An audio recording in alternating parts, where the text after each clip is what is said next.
In 2021, I was a restaurant marketing executive, and I was sourcing a new platform for our social media. And I had several product demos, and this one particular demonstration that I was getting from a sales rep, it's about the third time we had met with him. He was wearing, I think, either a hoodie or a t-shirt. His whole setup behind him looked like he was more ready to play Minecraft than sell a product. And during the entirety of this call, he was eating a bowl of cereal. I couldn't believe it. All civility, all decorum had completely gone away with this guy eating a bowl of cereal during a sales call. Needless to say, we did not buy that product. We purchased from his competitor. And that bowl of cereal probably cost his company in the neighborhood of $500,000 worth of revenue over the life of the contract. Absolutely ridiculous. Doesn't sound real, but I can believe it these days. Several years ago, my kids had a friend come and spend the night, and we're very usually gracious hostesses, and found the kid hadn't even been in our house long, just rummaging through the pantry, opening up cabinet doors, not saying please, thank you. And I just thought, wow, that's interesting. We haven't given him anything he wanted, but just didn't ask, just proceeded, just like he lived there. So I hear stories like this, and I keep coming back to the phrase, that's not how this works. No, that's not how this works. That's not how any of this works. And that's the name of our podcast. So welcome today. I'm Julie Wade, and you've met my sister, Karen McAlpin. We are the hosts of the brand new podcast, That's Not How This Works. We're hoping to bring back a little more civility and manners and etiquette into the world today, maybe just a little bit at a time. Like I said, I'm Julie. I've been a restaurant marketing executive for past dozen years. Before that, I was a stay-at-home mom, and I had a long career before that in retail marketing. So I've seen a lot. I've been around a lot. I've hired a lot of people and interviewed tons. I've just seen it all. I've traveled a good bit with my work previously and currently. And I've also been a hostess for all kind of different events, big events, small events, corporate, personal, everything in between.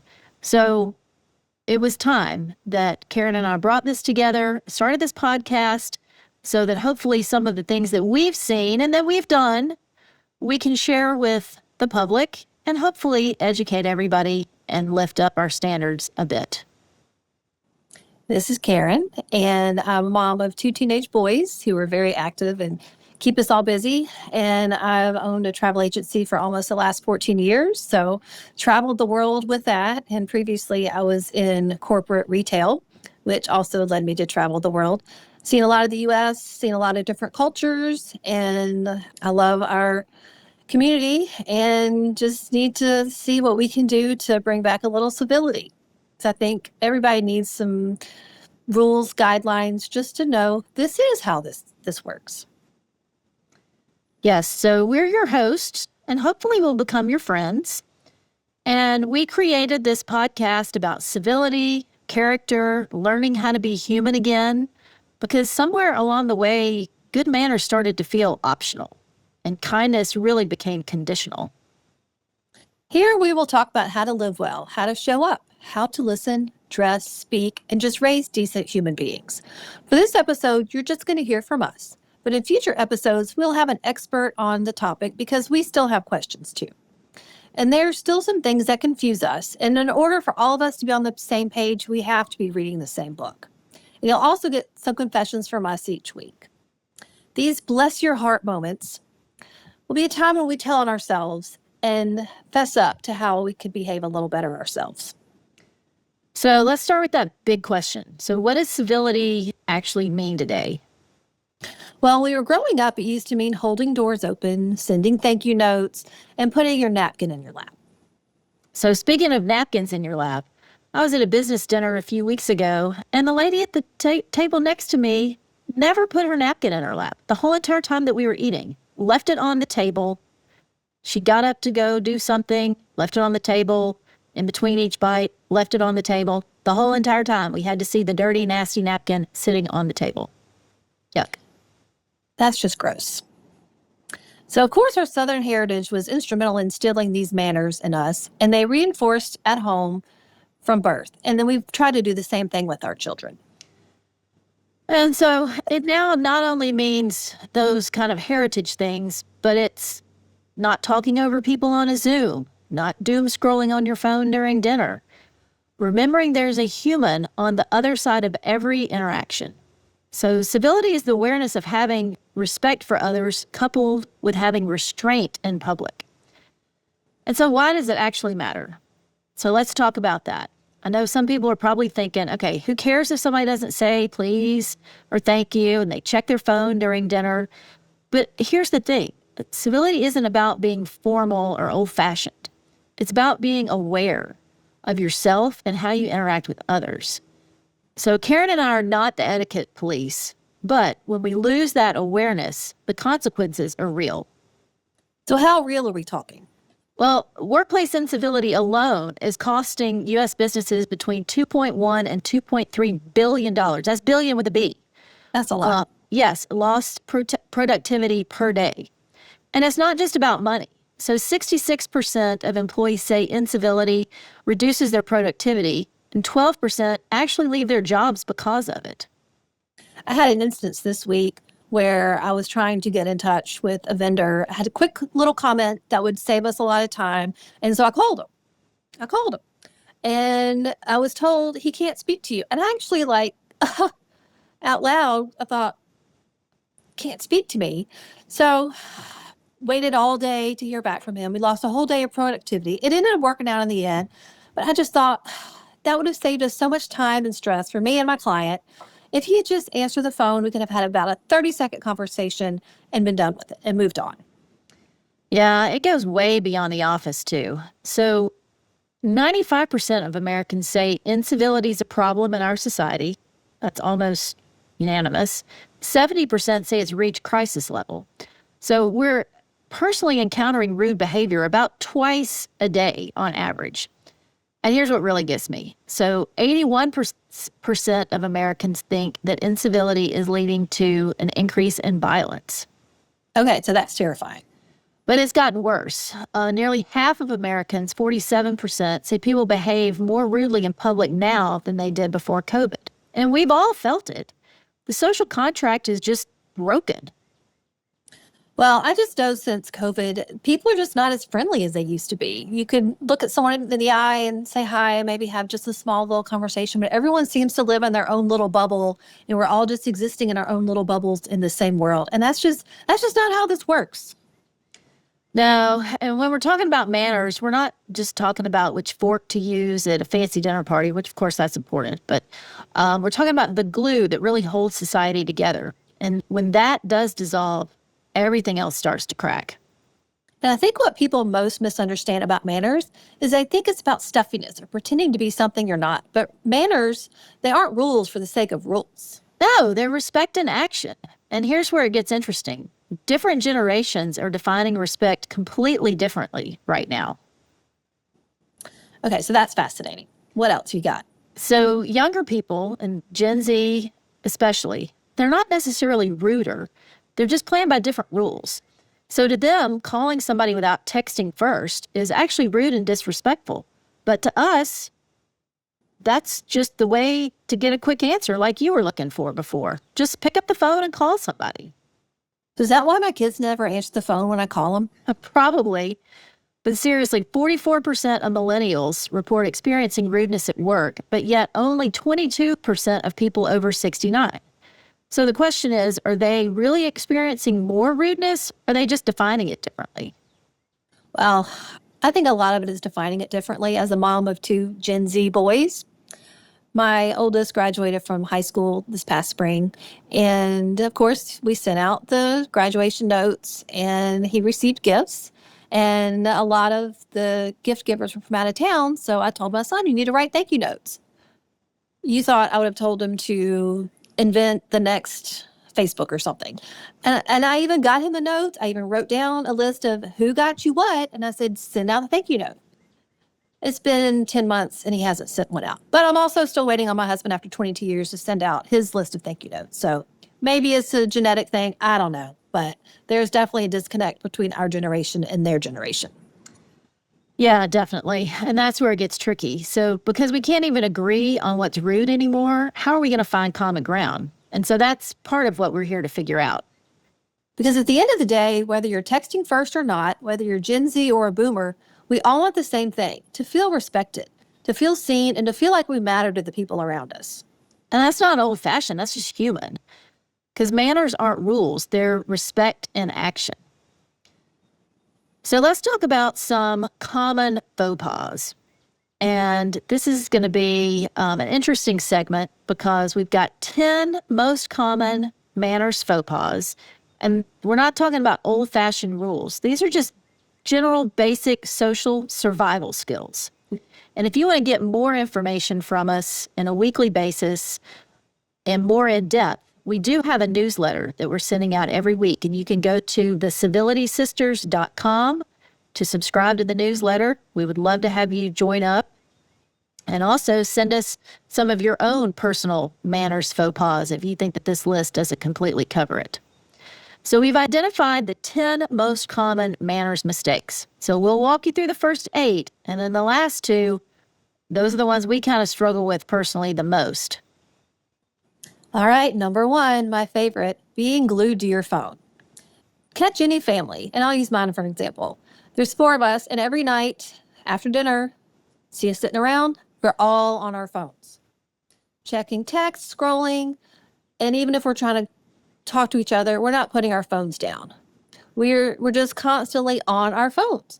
And people consistently rate this as one of the most offensive modern manner violations. And when my husband and I started dating, it was the era of the BlackBerry.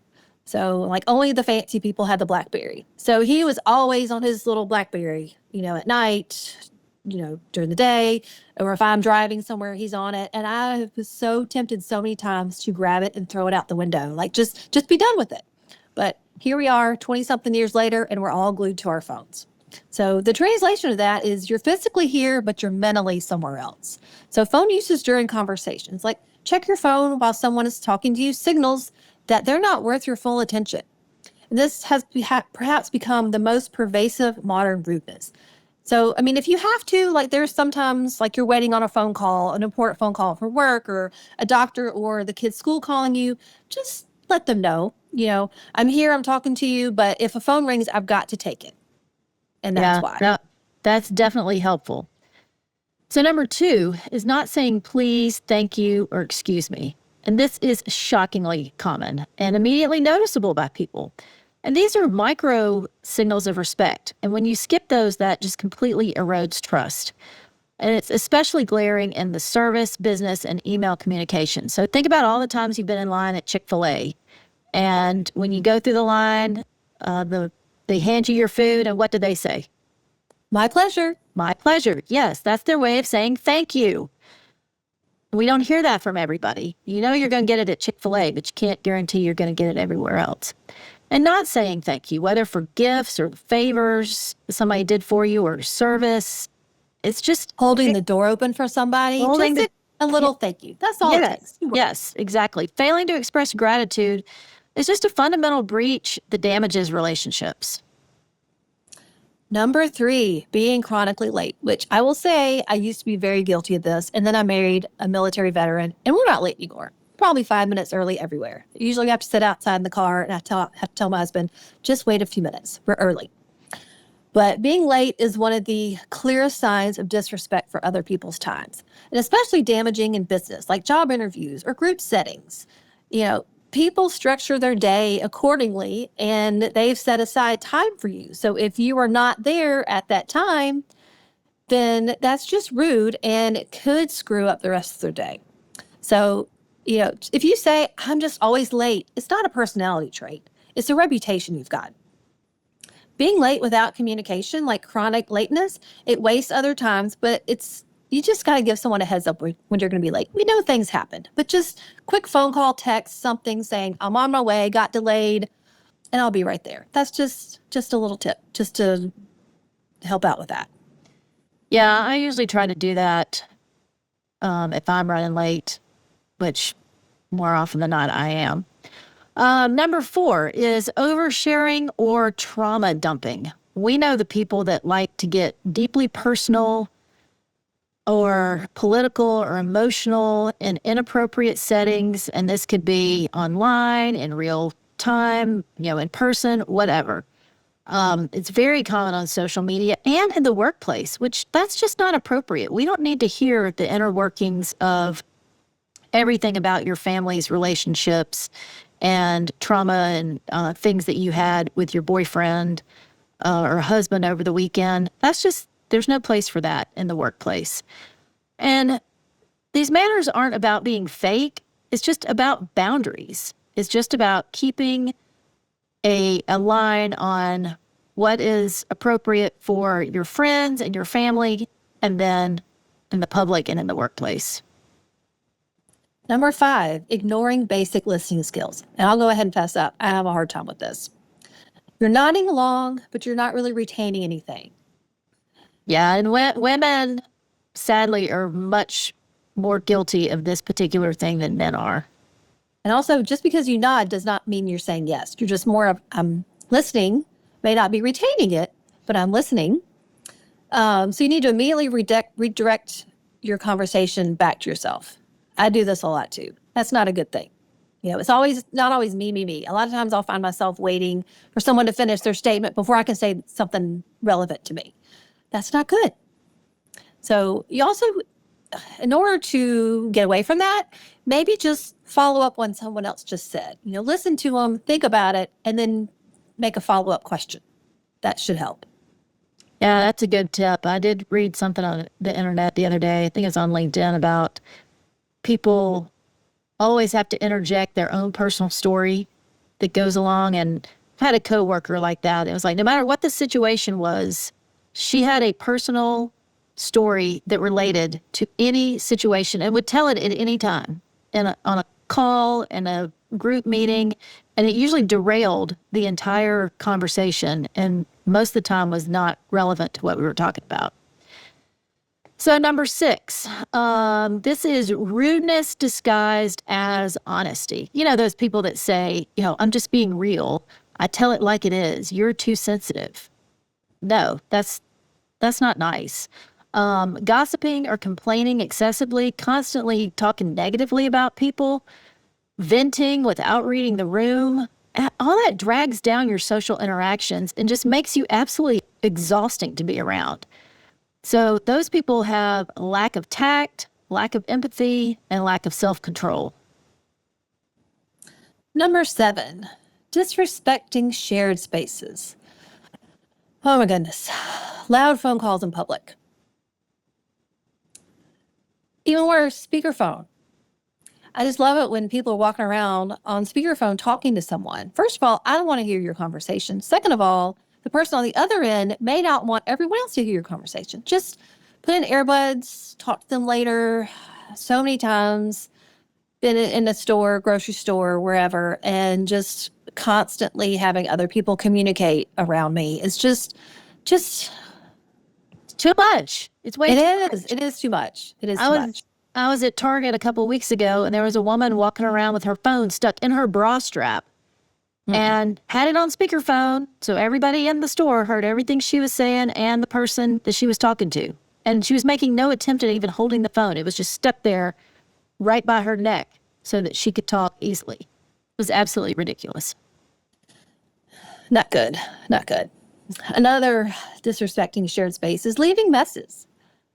We don't want to have to clean up after you. Just clean up after yourself. Like if you go to Chick-fil-A or, a self-serve restaurant where you do have to clean up after yourself, please just do it. We don't want to have to deal with your mess. You make a mess, you clean it up.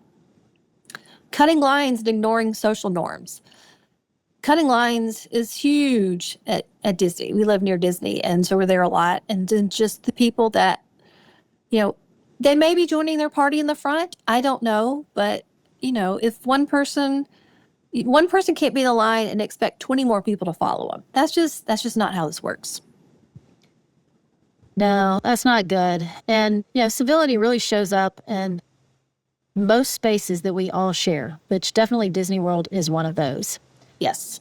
So number 8 is online incivility. And this is when you get people that are making snarky comments, public shaming, or dogpiling, or they post before they think. And, don't forget, screens don't erase the consequences. So your online behavior does follow you personally and professionally. And I'm guilty of adding on to some comments. It wasn't snarky or anything, but somebody had posted on LinkedIn last week, and I agreed with what his post said and then added a sentence or two on my own.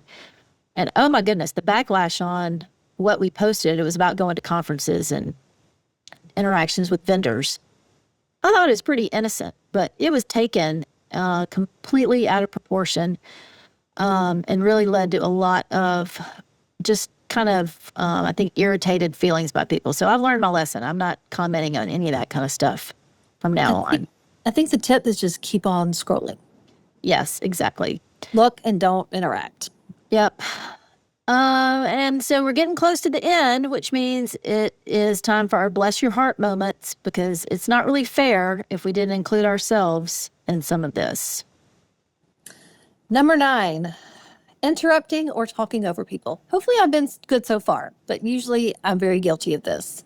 So it's still the number one complaint in both social and professional settings. It signals a disrespect and impatience in a what I have to say matters more, which, sometimes it does for me, but I really should hold my tongue. So, and sometimes it can be you're just being extra spicy in meetings, on panels, and in podcasts. So interrupting others is cutting people off mid-sentence, whether from enthusiasm or sense of importance. It prevents a real conversation and makes other people feel unheard. So I'm trying to be better about that. So that's my work on for this week. Yeah, that's really annoying when people cut you off like that. And that goes back to that listening thing, too. It makes you feel like that they're not listening at all, and they're just waiting for a pause so they can come in and cut in on what you're saying. And last but not least, number 10, poor email and text etiquette. So this would be like if you don't have a greeting, or if it's just a really quick message, ghosting, especially in vendors. That's what I'm most guilty of. Definitely the no greeting or the no sign off, that's not great. When you're doing an email or a text in all caps, you know what that means. That you shouldn't do that unless you're technically screaming at someone, or you would be screaming at them. You don't want to do it in all caps. And then, of course, any kind of passive aggressive punctuation like thanks, putting it in, quotation marks. Then delayed responses with no acknowledgement. How long is too long to go before you get back to somebody on email, whether it's a vendor, a coworker, a fellow parent, whatever it is? How long is too long? And then overly casual in professional settings. Sometimes people are just, really like they're talking to their friends instead of a coworker or even a superior. So the part of that I'm probably most guilty with is the no greetings or the sign off. I'm usually a pretty cut and dry, get in, especially on business emails. I won't do the, hey, so-and-so, how are you today? Hope you're doing well. I have a quick question. No, it's just like I get in, I ask a question, and I say, sign Julie, I'm out. I probably could be a little more gentle with some of my wording and language, so I'll have to look at that and watch it over the next few weeks. I'll give you a tip on that, though. I have Apple Mail, and I find myself guilty of being really dry. And I don't do business to business, it's business to clients. So sometimes I'll just want to be a little softer, a little friendlier. Apple Mail, if you highlight a section, you can go up the top and proofread it. You can proofread it, and then you can also change the tone to professional, concise, or friendly. So a lot of times I'll choose friendly, and it just makes it a little more bubbly. So, not overtly bubbly, but just a hint of bubbliness. So You might want to look at that. Yeah, good tip. So we had some honorable mentions to our top 10 list. Not RSVPing or responding to an invite late, talking with your mouth full. Ugh. Gross. Yeah. Poor tipping or stiffing service workers. That's not good. Nobody likes that. Showing up empty-handed to a dinner party. All of those things will be addressed in other episodes. Yeah, I was totally guilty of that last one. My son went with a friend to spring break for a few days, and I had the best intentions of going shopping, making some brownies, sending some soft drinks and chips. Totally dropped the ball. Ended up sending him some, maybe they were expired chips. I'm not really sure. And I said, just take them. You don't have to eat them. Just don't bring them home. I really felt bad about that. So guilty of that as well. Well, Karen, they're teenage boys. They're going to eat them no matter Very what. true. So They probably did. Yeah, I wouldn't worry about it being expired. So these are not old-fashioned rules. They're just basic social survival skills. Manners aren't about formality. They're just about being considerate of other people. And every one of these signals how safe, respected, or valued someone feels around you. That's really all it is. Yeah, I know. I've got some homework this week as I'm guilty of some of these faux pas. Same here. And we will check back on our next episode and see how well we did. Yeah, so to our listening audience out there, pay attention to one habit this week and see if you can make just a slight adjustment. Because if you're tempted to interrupt somebody or overshare something, doom scroll at the table, just try to resist that temptation. And even just a 2% improvement will make a big difference. Now, if you'd like to share a bless your heart moment of your own, or maybe something that you've witnessed, sign up for our newsletter at thecivilitySisters.com and email us at hello@thecivilitySisters.com. And we would love to take all of your comments, stories, anecdotes, and put them into future newsletter episodes. Might talk about it on the podcast. Might even have you as a special guest one time. Who knows? I know we've all seen things out there, been guilty of things ourselves. So there's plenty of things that we can share and learn from each other. And if you've got an idea of something that you want us to talk about that you might not be sure about, reach out as well for those. So our next episode, we'll be discussing what do your clothes say about you? And we will have a special guest, so you'll have to tune in to find out who that special guest will be. Thank you so much for joining us today. We appreciate you being with us for our inaugural episode of That's Not How This Works. And we will see you next time. Goodbye.